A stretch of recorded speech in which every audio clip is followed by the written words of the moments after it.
Hello everyone. So for this video I'm going to record a test for the canvas by using Katalon Studio. So canvas is basically a part of the HTML file that is basically used to draw anything on a web page, and for canvas user have some limited access for the DOM.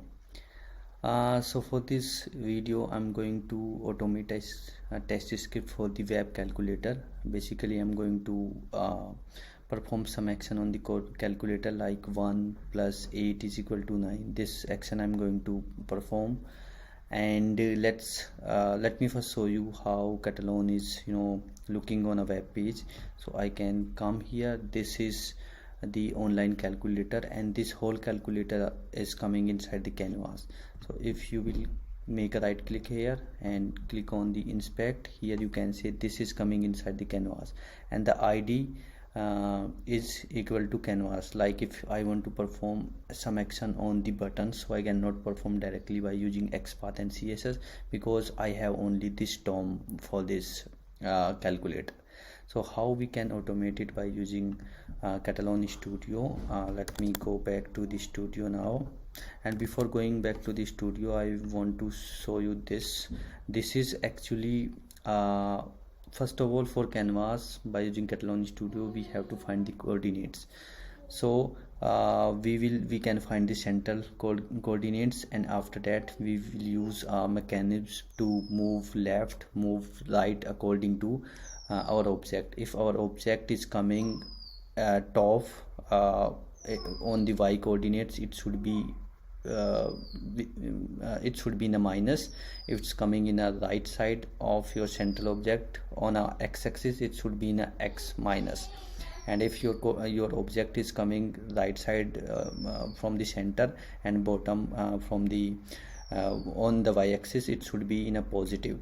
So let's go back to the Katalon Studio. Here you can see this is the Katalon Studio script, and firstly I am navigating to the online calculator, and then I'm fetching the web elements for all these canvas.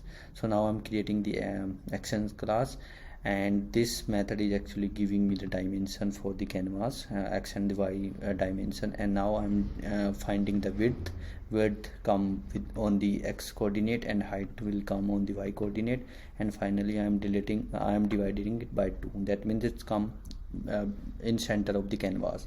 Now we have to find the object. If your object is coming in the left side of the center and the right side of the center, so you can use that diagram, and accordingly you can use the negative and the positive coordinates. So here I am clicking on the number 1. Number 1 is coming here. This is the center of this canvas, and number 1 coming in a right side. So that means we have to come 1 in a y coordinate and 2 in a x coordinate.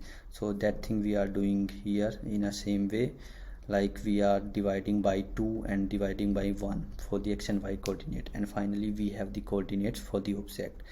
Now we can use the move to the element. This is the central element, and from the center we are going to the negative side on a x coordinate and positive side on a y coordinate, and then we are making click and build and perform action. Same thing I'm doing with the plus button. For plus button we have everything in a positive side for the x and y coordinates, so it's here. For 8 button number 8, we have 8 in a negative side of x coordinate and same negative side of y coordinate, so I have put the negative here. And after that we are clicking on the equal to button. It's again equal to button is on a positive side of the x button and positive side of the y button. Now let's save this script, and I can run it on a browser. So it will perform 1 plus 8 is equal to 9 option on the calculator, online calculator. Okay, so now it's running on a Chrome. Okay, it's opening the calculator application, and now it will perform 1 plus 8 is equal to 9, and here you can say 9 is displaying on the results.